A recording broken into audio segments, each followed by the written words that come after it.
Sobat Semanika, balik lagi bersama Duta Berita Sejarah Semanika. Kali ini topik yang akan kita bahas adalah terkait dengan sejarah kontemporer dunia. Sejarah kontemporer dunia adalah sejarah mutakhir yang jejak-jejak peristiwanya masih relatif dekat dan sejarahnya masih bisa dirasakan kehadirannya oleh kita sekarang. Nah, sejarah kontemporer yang akan kita bahas kali ini adalah sejarah kontemporer di Afrika Selatan pada tahun 1968. Sejarah kontemporer di Afrika Selatan ini berkaitan dengan apa itu politik apartheid dan diskriminasi antara si kulit putih dan si kulit hitam. Ingin tahu bagaimana lebih lanjut terkait diskriminasi ini? Yuk kita bahas sama-sama.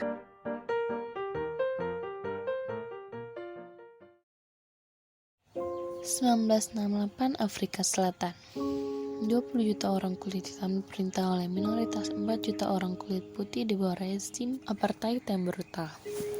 Orang kulit hitam tidak memiliki suara, tidak ada hak atas tanah, tidak ada kebebasan bergerak atau kesempatan yang sama untuk perumahan, pekerjaan atau pendidikan.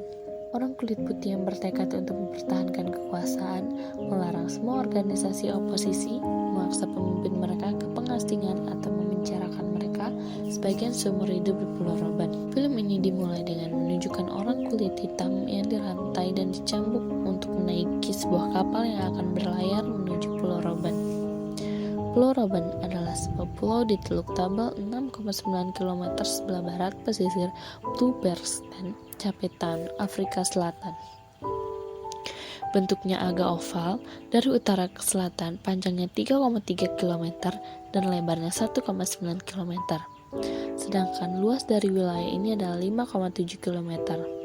Kapal tersebut juga membawa beberapa penjaga penjara beserta keluarga mereka yang berpindah tugas ke Pulau Robben pada Juni 1968, yang salah satunya adalah James Gregory yang bermain sebagai pemeran utama dari film ini yang bersahabat dengan Nelson Mandela.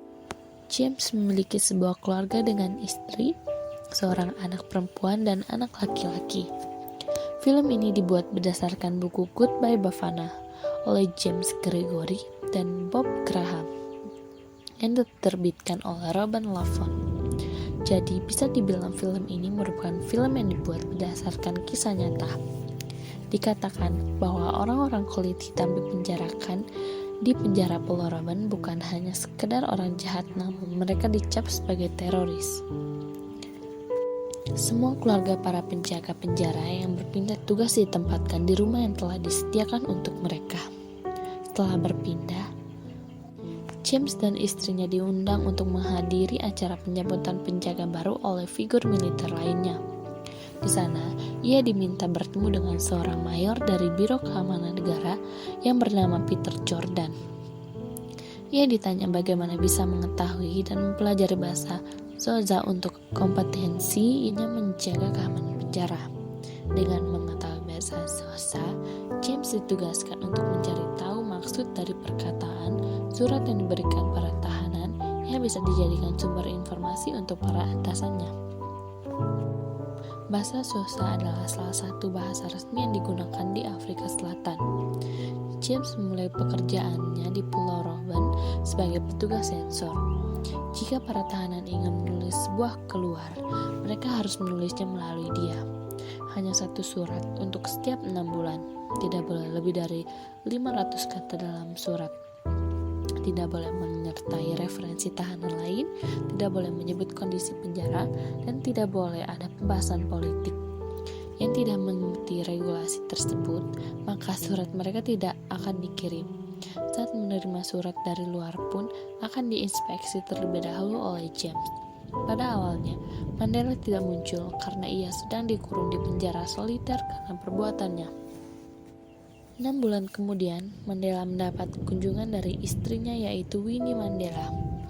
Mereka diperbolehkan bicara melalui telepon penjara dengan kaca yang memisahkan mereka. James dan rekannya ikut mendengarkan percakapan itu melalui pemeriksaan.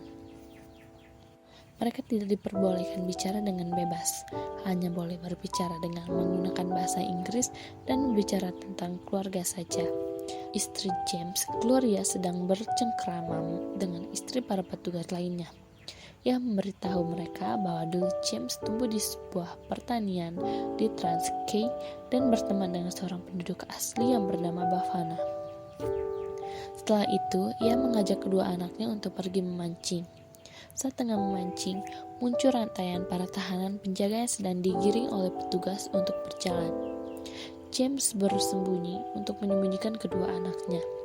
Ia melakukannya karena para tahanan tidak diperbolehkan melihat anak-anak.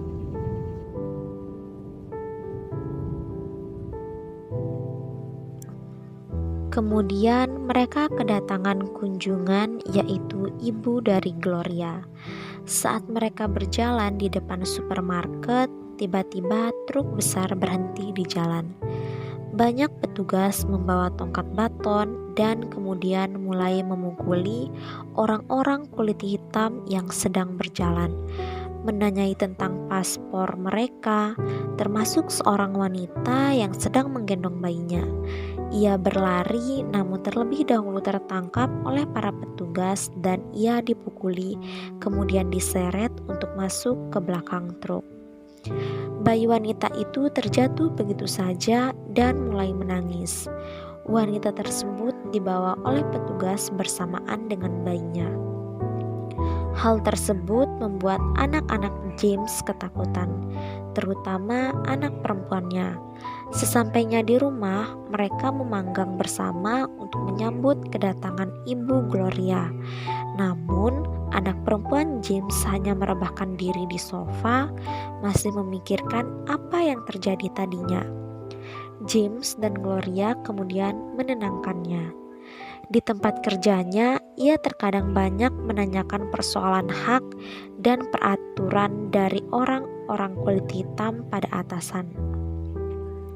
Namun, semakin banyak ia bertanya, atasannya tidak dapat banyak menjawabnya. Maka dari itu, James bekerja seperti biasa tanpa banyak mengutarakan pendapat ataupun pertanyaan. James mendapat sebuah kiriman untuk Mandela yang diperiksa olehnya. Saat dilihat, tempat kecil itu berisi sebuah lipatan kertas yang bertuliskan The Freedom Charter, atau disebut juga dengan piagam kebebasan. Piagam itu berisi pernyataan bahwa orang-orang kulit hitam dan kulit putih dapat hidup berdampingan dengan harmonis tanpa adanya ketidakadilan pada satu sisi. Mandela juga menegaskan bahwa hal tersebut adalah visinya, dia sendiri rela mati untuk itu. Ia ingin mewujudkan kehidupan yang damai pada dua belah pihak dan penghapusan politik apartheid. Berbeda dari biasanya, James tidak melaporkan benda tersebut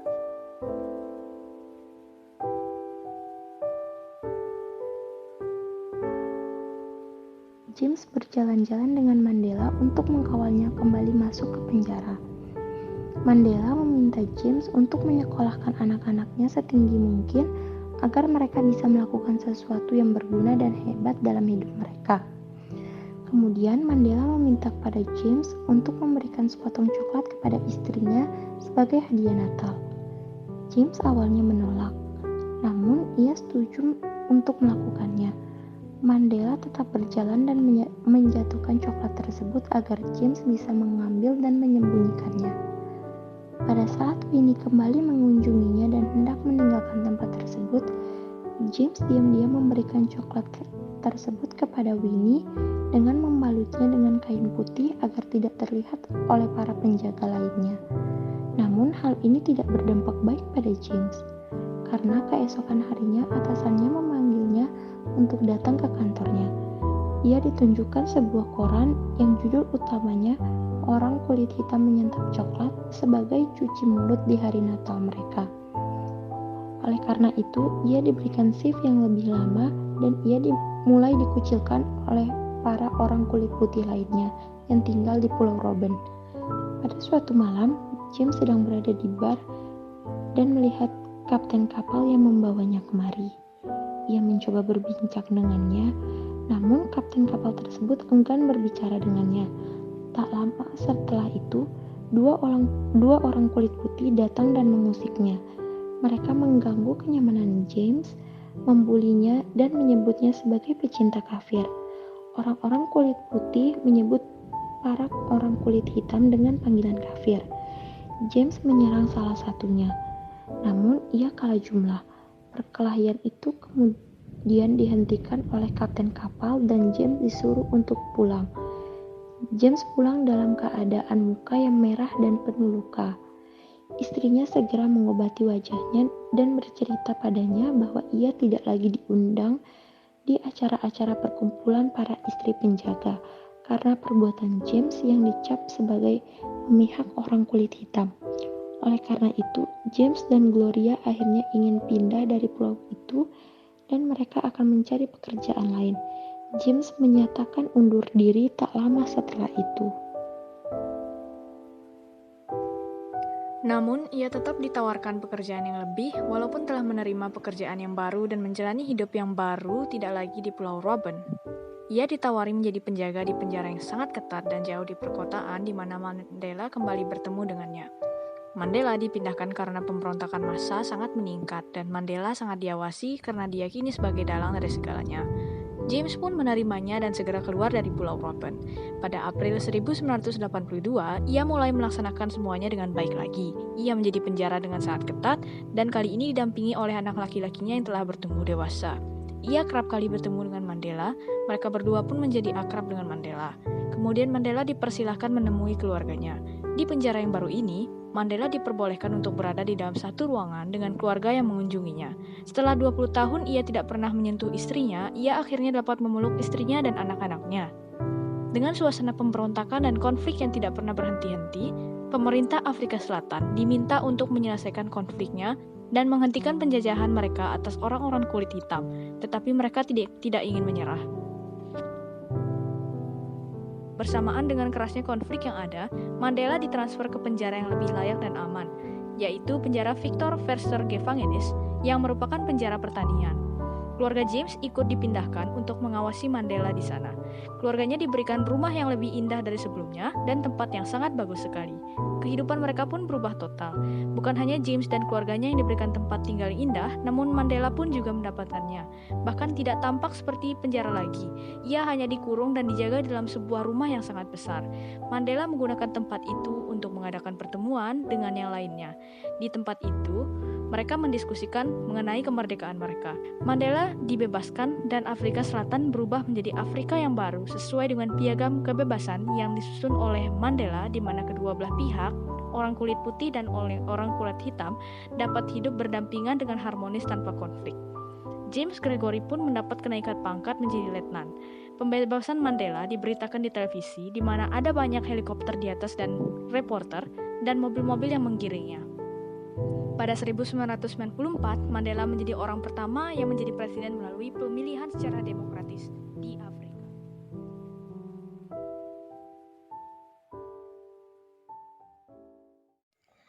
Nah, setelah mendengar bagaimana perjuangan Nelson Mandela dan dedikasi seorang James Gregory, mulai paham dan mengerti dong arti sebenarnya diskriminasi dan kesetaraan hak yang sebenarnya itu bagaimana. Dan yang terpenting adalah bagaimana perdamaian dan penjajahan itu adalah suatu hal yang sangat saling bertolak belakang. Oleh karena itu, sudah semestinya wajib bagi seorang rakyat, bangsa, dan negara untuk memperjuangkan hak dan kemerdekaan di tanah kelahirannya. Sebab jika bukan kita, siapa lagi? Oleh karena itu, Sobat Semanika, yuk sebagai seorang pelajar yang berintegritas dan cerdas emosional, mari kita tanamkan pada diri kita untuk saling menghargai dan saling menghormati satu sama lain di atas segala perbedaan yang kita miliki.